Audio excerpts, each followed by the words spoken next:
प्राचीन अशी ओळख असलेल्या येडेश्वरी देवीच्या चैत्र यात्रेला 2 दिवसात सुरुवात होत आहे। याच पार्श्वभूमीवर येडेश्वरी मंदिर संस्थानाने नेमकी काय उपाययोजना केलेल्या आहे, काय तयारी केलेली आपण जाणून घेणार आहोत। आपल्यासोबत बोलण्यासाठी मंदिर संस्थानचे सदस्य आहेत, आपण त्यांच्यासोबत बातचीत करूया।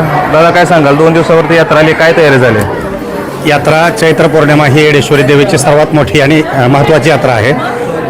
लाखो भाविक जे ते दर्शनासाठी येतात आणि त्या लाखो भाविकांना दर्शनासाठी पिण्याच्या पाण्याची सुविधा, निवाऱ्याची सुविधा येडेश्वरी देवस्थान ट्रस्टनं पूर्ण केलेली आहे।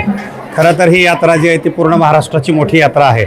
महाराष्ट्राची तुळजाभवानीची धाकटी बहीण म्हणून प्रसिद्ध असल्याने या यात्रेसाठी प्रशासन देखील मोठ्या प्रमाणामध्ये तयारी करतं।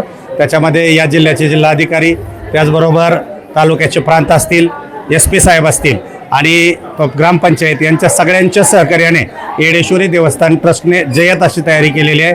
येणाऱ्या भाविकांना कुठल्याही प्रकारचा कसलाही त्रास होणार नाही।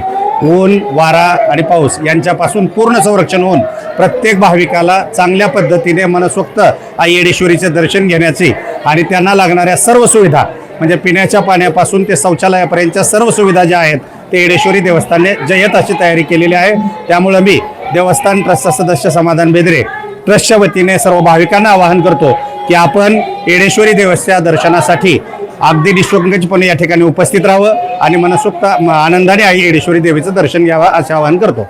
साधारणतः किती भाविक येण्याचा अंदाज आहे? जर प्रतिवर्षाप्रमाणे 10 ते 15 लाख भाविक दर्शनाला येतात। एकाच वेळी एकाच ठिकाणी सोन्याच्या रानामध्ये उपस्थित असतात। यावर्षी थोडासा विचार केला तर अजून सुगी संपलेली नाही, तरी पण एक आमचा अंदाज आहे की 15 ते 20 लाख भाविक दर्शनाला येते।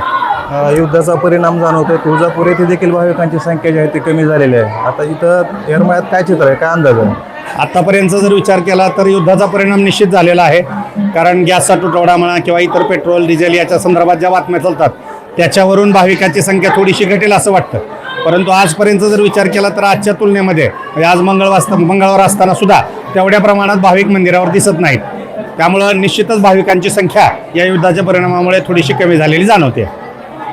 निश्चितच येणाऱ्या काळात युद्धाच्या परिस्थितीमुळे भाविकांची संख्या जी कमी जाणवेल, मात्र तयारी पूर्णतः झालेली आहे व मंदिर प्रशासन देखील यात्रेसाठी सज्ज झाल्याचं आपल्याला सांगितलेलं आहे। मी वैभव पारवे, LS मराठी, येरमाळा, धाराशिव। LS मराठीसाठी मी निरंजन, कोल्हापूर।